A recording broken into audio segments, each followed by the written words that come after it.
How does your product use or challenge conventions, and how does it represent social groups and issues?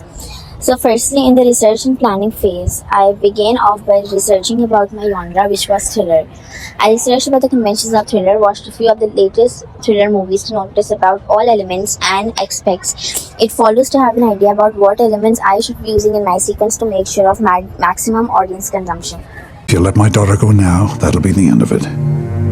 I will not look for you. I will not pursue you. But if you don't, I will look for you. I will find you. And I will kill you. The two thriller movies I researched deeply about were The Black Phone and Midsommar. As I watched them myself, researched about them, and read their reviews, I realized what the audience expects of a thriller movie and how the films exceptionally portrayed exactly what keeps the viewers glued to their screens, but both had somewhat different techniques, both equally resulting in being haunting. The Black Phone used a dark setting. The overall setting of the film was in low-key lighting and one empty, dark, shallow room. Hello? One significant element of the movie was the color black. The color black was associated with the antagonist and was used in every prop which represented the villain. The antagonist was usually dressed in dark clothes. He wore an extremely horrifying mask, which was the biggest prop of the movie. Moreover, he was usually shown with black balloons. The movie represented the character with color. However, in Midsommar, bright colors and high-key lighting were used to depict horror. This was something unusual and something out of the box, as thriller movies are associated with dark colors and setting. Midsommar used colors in such a way that it started to become creepy. Bright colors were associated with a disturbing cult. This was what excited the audience, the colors. Furthermore, the movie's attention to detail was amazing. In each scene, there was a detail that was extremely vital. For example, each painting in every scene gave away a detail, but it was still so subtle, which kept the audience engaged. Secondly, like all thriller movies, both use fast-paced, enticing music to build up tension as soon as things start going downhill. The music was compelling and loud to build up much suspense.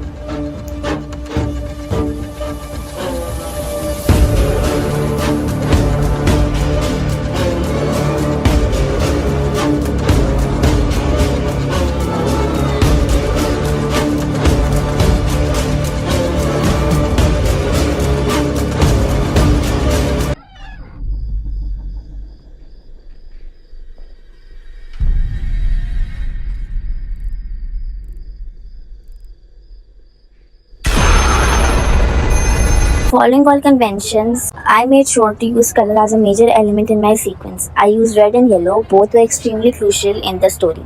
Red and yellow both depicted different personalities of my character who suffers from multiple personality disorder. Multiple personality disorder is when a person keeps switching between alternate personalities.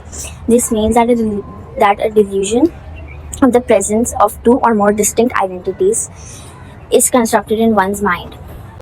This disorder is usually trauma-induced, usually from the childhood. Its side effects include identity confusion, memory gaps, and mood swings. Split personality disorder is also followed by other mental conditions such as depression, anxiety, and PTSD. However, this can be treated with appropriate treatments and the support of loved ones. Moving on, following the conventions of thriller, I use attention to detail in my sequence. There were colors used giving a hint of my character's personality. For example, in the very first scene, as Alia gets ready, she applies red nail polish and red lipstick, wearing a red shirt. Red connotes passion, love, and danger in my opening sequence. Moving on, we see her eating an apple slice with a knife. That's something unusual. Normally, people would just eat it with their hands. Her eating the apple with a knife and her immediate vicious look in the mirror suggests something unusual and weird. The apple being yellow itself proved to be a plus point. For the lighting, we notice that as the character itself and all the lights within her are disclosed, eventually the lights start changing tone. The initial scenes are just seen in white natural light. However, as the truth uncovers, we see her in dark, dull, and yellow lighting. In another scene, when the door gets opened for Sarang, a yellow light from inside the apartment starts falling upon him, connoting a rather psychotic energy coming from the inside. Lighting is used as a huge giveaway for my character representation in my opening sequence. For the sound, initially black screens while Taylor Swift instrumental starts playing at its normal fast-paced speed as happy music. But later as the plot unfolds, the pitch of the same song is changed using a pitch shifter to shift the vibe and tone of the initial shots to immediate suspense and tension. Moreover, the shots used in thriller movies are usually extreme close-up shots. I made sure to make most of them, as extreme close-up and close-up shots help the audience connect with the characters and feel the tension and urgency through the screens. Medium shots are also used to establish the character's position in the scene and the relationship with other characters. Long shots are also used to show the characters in their environment and are used to establish the location, setting, and mood of the scene.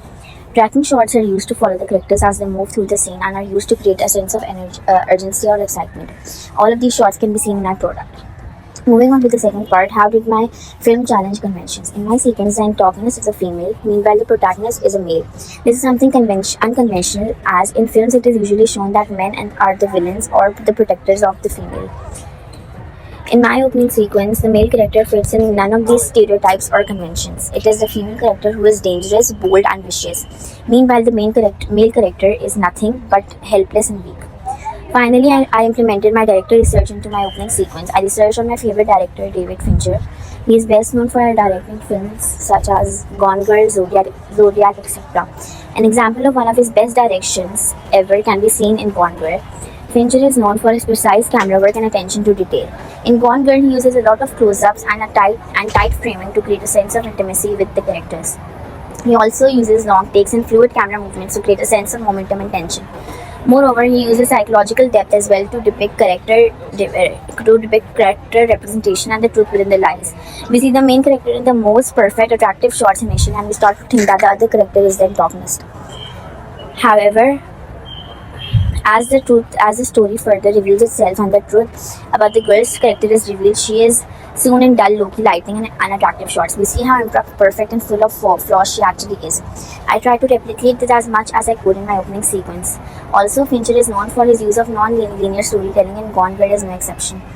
The film jumps back and forth in time with flashbacks and flash-forwards that help to build tension and reveal important information about the characters and their motivations.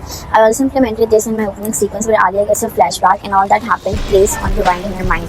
In a nutshell, from camera shots to lighting to attention to detail and whatnot, I tried my best to implement and take note from the absolutely thrilling and exciting direction style of David Fincher while following all of the conventions of thriller at the same time, and also trying my best to shed light on a mental condition which isn't talked about as much as it should be. And I'm happy and satisfied with the product that came as the outcome. Thanks. That's all. Thanks for watching.